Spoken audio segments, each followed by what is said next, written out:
दोस्तों एडसेंस एक ऐसी चीज है जो हर यूट्यूबर के लिए जरूरी है, चाहे वो नया यूट्यूबर हो, चाहे वो पुराना यूट्यूबर हो, या फिर उसने अभी नया चैनल बनाया हो, या फिर उसका थोड़ा पुराना है या चैनल उसका बेसिक मोनेटाइज क्यों ना हो गया हो, लेकिन इसके नियम जितने भी हैं आपको जानना बहुत जरूरी है। क्योंकि दोस्तों अगर आप इसके नियम नहीं समझोगे तो एडसेंस का एक नियम मैं आपको पहले बताऊं कि अगर आपको नहीं पता है कि एडसेंस सिर्फ अगर आपका एक बार डिसेबल हो गया तो लाइफ में कभी भी आप अपने नाम से कभी भी अपने उस एडसेंस को या फिर दूसरे एडसेंस को अपने नाम से उसको एनेबल कभी भी नहीं कर पाओगे। क्योंकि दोस्तों एडसेंस आपको लाइफ में आपके नाम पर एक ही बार इनेबल कर सकते हो। इसलिए दोस्तों अगर आप उसको नियम पूर्वक उसको नहीं चलाते हो, वहां पर कहीं पर आप कोई गलती कर देते हो तो आपका एडसेंस अगर एक बार डिसेबल हो गया तो कभी वो इनेबल नहीं होगा और ना ही कोई दूसरा आपके नाम से कभी एडसेंस बन सकता है। इसलिए दोस्तों आप चाहे नए हो यूट्यूबर या पुराने यूट्यूबर हो, आपको एडसेंस के बारे में भाई जानना बहुत जरूरी है। क्योंकि दोस्तों एडसेंस के द्वारा ही हमारी कमाई होती है और एडसेंस के द्वारा ही हमारे अकाउंट तक पैसे पहुंचते हैं जितनी भी हम कमाई यूट्यूब पर करते हैं। इसलिए दोस्तों आपको एडसेंस के बारे में और इसके नियम जानना बहुत ही जरूरी हो जाता है। तो चलिए दोस्तों बिना किसी देरी के वीडियो को शुरू कर लेते हैं। लेकिन दोस्तों अगर आप हमारे चैनल पर नए हो तो दोस्तों मेरे चैनल को सब्सक्राइब जरूर कर लेना, कि दोस्तों मैं अपने चैनल पर हमेशा ही ऐसी वीडियो बनाता रहता हूं जो आपकी हेल्प करती हैं और आपके चैनल को ग्रो करती हैं और आपके चैनल को हमेशा ही गलत चीजों से बचा के रखती है और आप अपने चैनल को हमेशा कैसे बचा सकते हो और ज्यादा कमाई कैसे कर सकते हो। इसलिए दोस्तों आप हमारे चैनल को जरूर सब्सक्राइब कर लेना, क्योंकि यहां पर मैं हमेशा ऐसी ही नॉलेजेबल वीडियो लेकर के आता रहता हूं। सबसे पहले दोस्तों हम बात कर लेते हैं डॉक्यूमेंट वेरिफिकेशन की। आखिर हमारे एडसेंस को वेरिफिकेशन करने के लिए हमें कौन से डॉक्यूमेंट्स देने होते हैं। तो यहां पर अगर आपके पास 4 में से एक डॉक्यूमेंट्स है, सबसे पहले मैं आपको बता दूं यहां पर 4 डॉक्यूमेंट्स में से आपके पास अगर एक भी डॉक्यूमेंट्स है तो बहुत ही आसानी से आपका जो एडसेंस है वो वेरिफिकेशन कंप्लीट हो जाएगा। यहां पर आपको 4 में से कोई एक डॉक्यूमेंट देना होता है, जैसे कि आपके पास ये तो ड्राइविंग लाइसेंस होना चाहिए, या तो पासपोर्ट होना चाहिए, या तो पैन कार्ड होना चाहिए, या तो फिर वोटर आईडी कार्ड होना चाहिए। इनमें से अगर आपके पास एक भी आईडी है तो आपका जो है डॉक्यूमेंट्स वेरिफिकेशन कंप्लीट हो जाएगा। लेकिन आपको बता दूं कि आधार कार्ड से बिल्कुल भी ये वेरिफिकेशन कंप्लीट होने वाला नहीं है, क्योंकि आधार कार्ड यूट्यूब के मामले में मान्य नहीं है। ठीक है, तो इनमें से आपके पास 4 डॉक्यूमेंट्स कोई होने चाहिए। उसके बाद दोस्तों हम बात करते हैं कि हमारा एड्रेस वेरिफिकेशन कैसे हो सकता है। दोस्तों एड्रेस वेरिफिकेशन के लिए हमें यहां पर कोई भी डॉक्यूमेंट्स की जरूरत नहीं होती है। आप जब भी अप्लाई करोगे तो वहां पे आपको वही एड्रेस देना होगा जहां पर अभी आप रह रहे हो।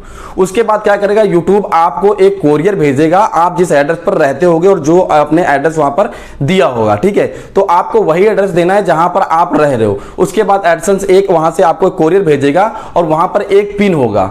वो पिन क्या करना है, वो पिन आपको ले जाकर के जहां पर आपका एडसेंस है वहां पर आपको सबमिट कर देना है। उसके बाद में आपका एड्रेस ये वेरिफिकेशन कंप्लीट हो जाएगा। उसके बाद दोस्तों आपको करना होगा यूएस टैक्स वेरिफिकेशन, ये भी आपके लिए बहुत इंपॉर्टेंट है। तो दोस्तों यहां पर आपको एक डॉक्यूमेंट की जरूरत होती है, वो होता है पैन कार्ड। ठीक है, उसके अलावा यहां पर ना तो आप कोई अपना पासपोर्ट दे सकते हो, ना तो आप अपनी वोटर आईडी कार्ड दे सकते हो, ना तो अपना पैन कार्ड दे सकते हो, ना आप आधार कार्ड दे सकते हो। सिर्फ और सिर्फ यहां पर आपको पैन कार्ड ही देना पड़ेगा। ठीक है, तो आपको यहां पर और कोई डॉक्यूमेंट्स की जरूरत नहीं होती, यहां पर सिर्फ और सिर्फ आपको पैन कार्ड की जरूरत होती है। ठीक है, उसके बाद दोस्तों ये आपको इतना कंप्लीट करने के बाद इसके बाद नियम बताता हूं, इसके आखिर नियम क्या क्या होते हैं।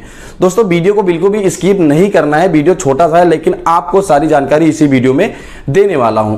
तो सबसे पहले दोस्तों एक चीज मैं आपको क्लियर करता हूं कि एक व्यक्ति के नाम पर जीवन में एक ही बार एडसेंस वेरीफाई हो सकता है और एक ही एडसेंस उसके नाम पर रजिस्टर्ड हो सकता है। ऐसा नहीं है कि आपने पहले एक चैनल बना लिया और उसके बाद में वो चैनल से आप पैसे कमाने लगे, उसके बाद में आपने क्या किया एक ब्लॉग चैनल बना लिया और वहां पर भी आपने वही एडसेंस लगा दिया। तो अगर सेम नाम और सेम एड्रेस दोगे तो वो डिक्लाइन हो जाएगा, कैंसिल हो जाएगा। इसलिए आपको एक चीज ध्यान रखनी है कि एक व्यक्ति के नाम पर जीवन में एक ही एडसेंस बन सकता है। तो दोस्तों आप लोगों को इसीलिए कहता हूं कि बहुत ज्यादा ध्यान रखना चाहिए अपना एडसेंस का, कि आपका एडसेंस डिसेबल ना हो। ठीक है, एक व्यक्ति के नाम पर एक ही एडसेंस बन सकता है, ये आपको समझ लेना चाहिए। ठीक है, उसके बाद दोस्तों हम बात करते हैं कि हमें अपने एडसेंस के लिए कब अप्लाई करना चाहिए। तो दोस्तों यहां पर मैं आपको क्लियर करता हूं कि सबसे पहले आपको एक चीज ध्यान रखनी है कि जो यूट्यूब का क्राइटेरिया है 1000 सब्सक्राइबर और 4000 घंटे वॉच टाइम जब इतना कंप्लीट हो जाता है,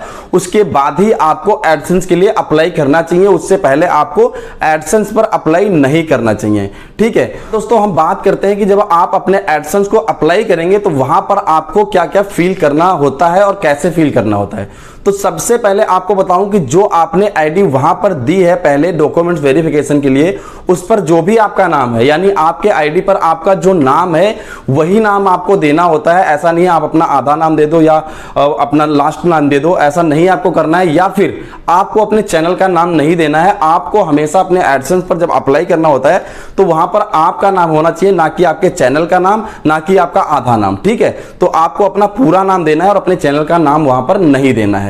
ठीक है, और उसके बाद दोस्तों मैं आपको बताऊं कि जब आपको वहां पर एड्रेस फिल करना होता है तो आपको वो एड्रेस फिल करना होता है जहां पर अभी प्रेजेंट टाइम आप रह रहे हो। ठीक है, क्योंकि दोस्तों क्या होता है कि जब वो कोरियर आपके पास आएगा, जो पिन आता है, तो क्या होता है कि आप जहां रहते हो उसी एड्रेस पर आता है। तो इसलिए आपको ये ध्यान रखना है कि जहां आप रह रहे हो वहीं का एड्रेस आपको फिल करना है। उसके बाद दोस्तों बात करते हैं कि यहां पर आपको अकाउंट टाइप जो होता है, तो वहां पर अकाउंट टाइप आपको दो मिलेंगे, एक मिलेगा बिजनेस, एक मिलेगा इंडिविजुअल। तो आपको हमेशा इंडिविजुअल ही सिलेक्ट कर लेना है, बिजनेस वाला सिलेक्ट नहीं करना है। अगर बिजनेस वाला सिलेक्ट करते हो उसके लिए आपके पास जीएसटी होना चाहिए और उसके बाद में उसका अलग मैटर हो जाता है। इसलिए आपको याद रखना है कि हमेशा आपको इंडिविजुअल ही सिलेक्ट कर लेना है। और अगर आपने पहले बिजनेस सिलेक्ट कर लिया तो ये दोबारा चेंज नहीं हो पाएगा, ये हमेशा बिजनेस ही रहेगा। उसके बाद में आपकी पेमेंट फंस सकती है और आपको पहले जीएसटी सर्टिफिकेट बनवाना पड़ेगा, उसके बाद ही आपकी पेमेंट आएगी। इसलिए मैं आपको यही सजेस्ट करूंगा कि आपको इंडिविजुअल ही सिलेक्ट करना होता है। उसके बाद दोस्तों यहां पर आपको अपनी कंट्री चूज करनी होती है। सबसे पहले यहां पर आपको कंट्री डालनी पड़ेगी, जहां पर लिखा होगा कि अपना कंट्री चूज करें, वहां पर आपको इंडिया चूज कर लेना है। आप अगर बाहर से देख रहे हो तो आपको अपनी कंट्री चूज कर लेनी है। ठीक है, उसके बाद में यहां पर आपको बैंक अकाउंट की जरूरत होती है, जिस बैंक अकाउंट में आपके पैसे आते हैं।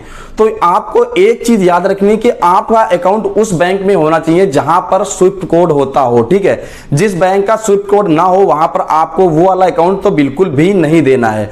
क्योंकि दोस्तों क्या होता है कि जब बाहर से हमारे कोई पैसे आते हैं तो वहां पर हमें जरूरत पड़ती है स्विफ्ट कोड की। तो आपको अपने बैंक से पहले स्विफ्ट कोड पता करना चाहिए कि आपके पास स्विफ्ट कोड है कि नहीं। अगर उसके पास है तब भी आपको वो वाला अकाउंट अपना वहां पर लगाना चाहिए। उसके बाद दोस्तों यहां पर आपको एक फॉर्म भरना पड़ेगा जिसको बोलते हैं रेमिटेंस। ठीक है दोस्तों, रेमिटेंस का फॉर्म इसलिए आपको भरना पड़ता है क्योंकि जब भी आपके बाहर से पैसे आते हैं तो इस फॉर्म को भरने की आपको आवश्यकता होती है।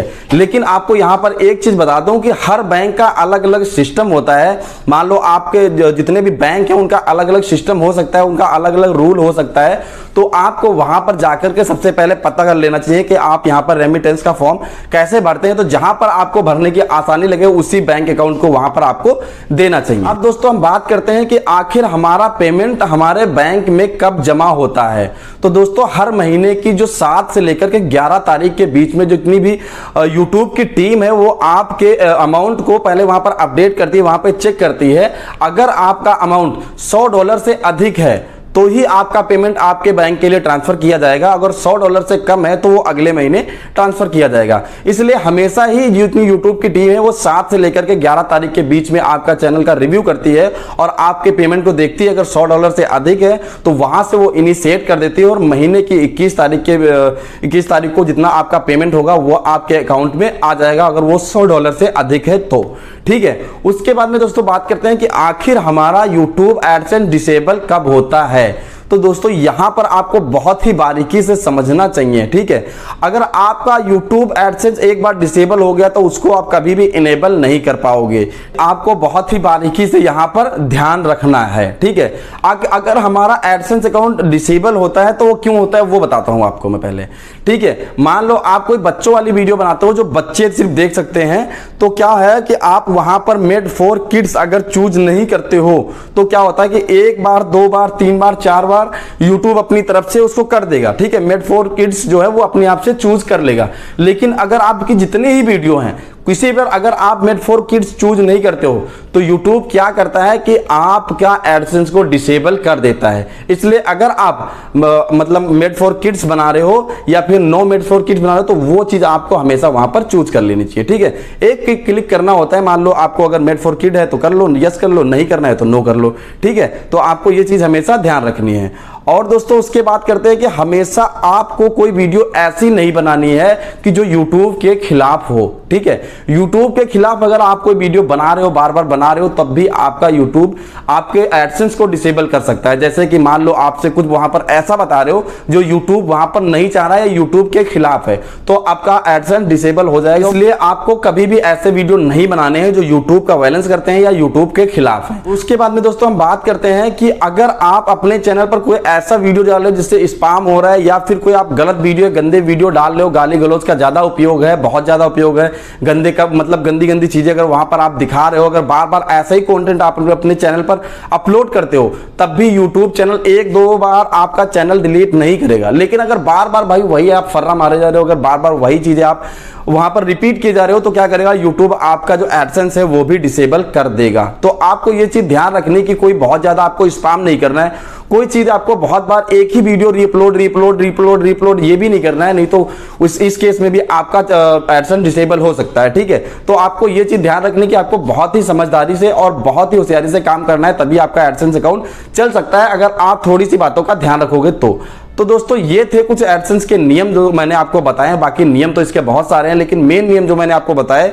अगर आप ये फॉलो करते हो तो आपका एडसेंस हमेशा सलामत रहेगा, उस पर कोई भी प्रॉब्लम आने वाली नहीं है। तो दोस्तों अगर चैनल को अभी तक सब्सक्राइब नहीं किया तो प्लीज यार चैनल को सब्सक्राइब कर लीजिए और बेल आइकन को प्रेस कर लीजिए और वीडियो को कर दीजिए लाइक और एक प्यारा सा कमेंट करके बता दीजिए कि वीडियो आपको कैसा लगा। तो मिलते हैं फिर किसी नई जानकारी के साथ, तब तक के लिए थैंक यू।